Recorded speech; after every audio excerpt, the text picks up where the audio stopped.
have to file a counter without doing those procedural process. Here we are. We have the warrant of arrest. Question for warrant of arrest. Sir, Even foreign proceedings. lahat, dinigiba natin lahat ang pipilihan pag isang pipilihan pagkaroon ng search warrant, isang pipilihan pag-implement ng warrant of arrest. Where are we going? Pahit ba kayo yan, sir?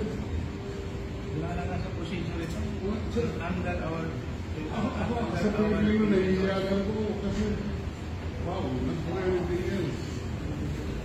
Hindi tayo magkalaban. Hindi tayo magkalaban. Yung ginawa ko na gustuhan ninyo, totoo lang. Yun lang. I brought order to this country. You know that. Nagustuhan ninyo yan.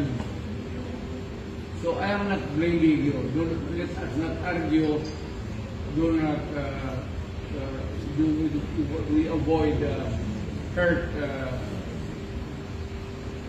talks that will magkasakitan lang. For after all, kasama tayo sa gobyerno noon, and maybe in the future, kasama tayo ulit. This is not the end of the story. Wala, ano naman ninyo ng ebidensya? Balik ka rin mo yung putang yun. Magkikita rin tayo ulit. So, well, retire na ako. I think that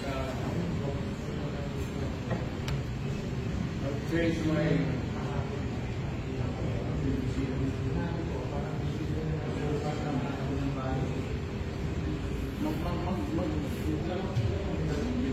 balik ako sa politika. Hindi man ako makulong dito ganito.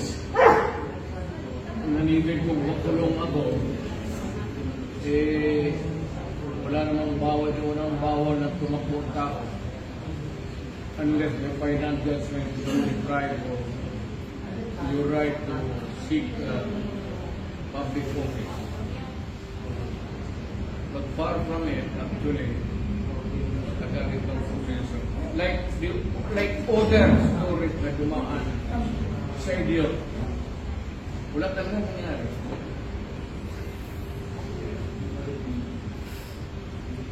Mabutit na lang, hindi ko kayo tinatakot.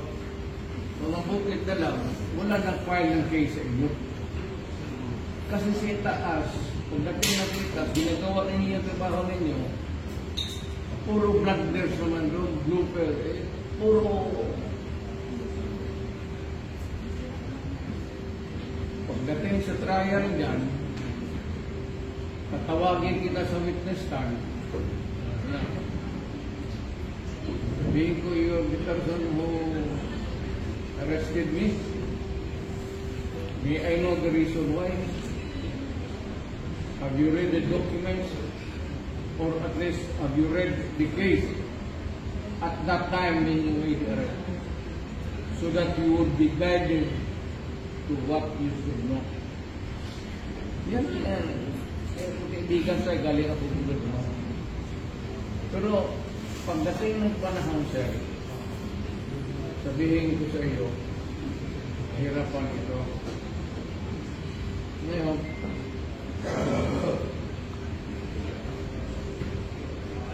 ulit din sa iyo mga buong na hindi na-rely on dyan sa ICC na yan. Hindi ka na-prosecute ni sa ICC. Hindi na tayo membro eh. Kaya lang, hindi kayo. I'm just talking as a former prosecutor. Siyempre, sunod lang kayo. Pero, pas kinanonggoin ko, isasabi ko, kita, sabi, ikaw ba na nag-ibig sa akin? Pero hindi rin ako papayag na makulong ka. Ituro ko lang kung sinong nag-utos sa iyo, ihampas ko yung meron akong Bakit?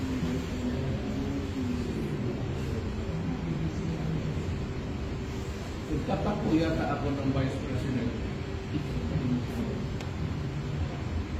Tapos patayin ko yung Presidente. Hindi patas ang laban ngayon. Or I will ask my daughter to run. And I will run as Vice President. Tapos sabihin ko sa kanya, you give way.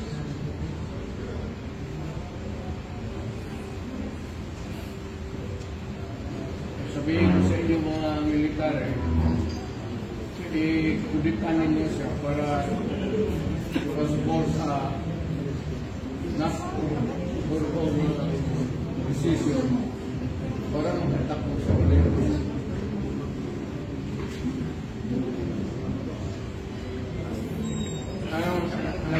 Alam niyo, sa totoo lang, na ano ako, nagiging talaga ako politika. Nagiging ang politika. Alam niyo yun.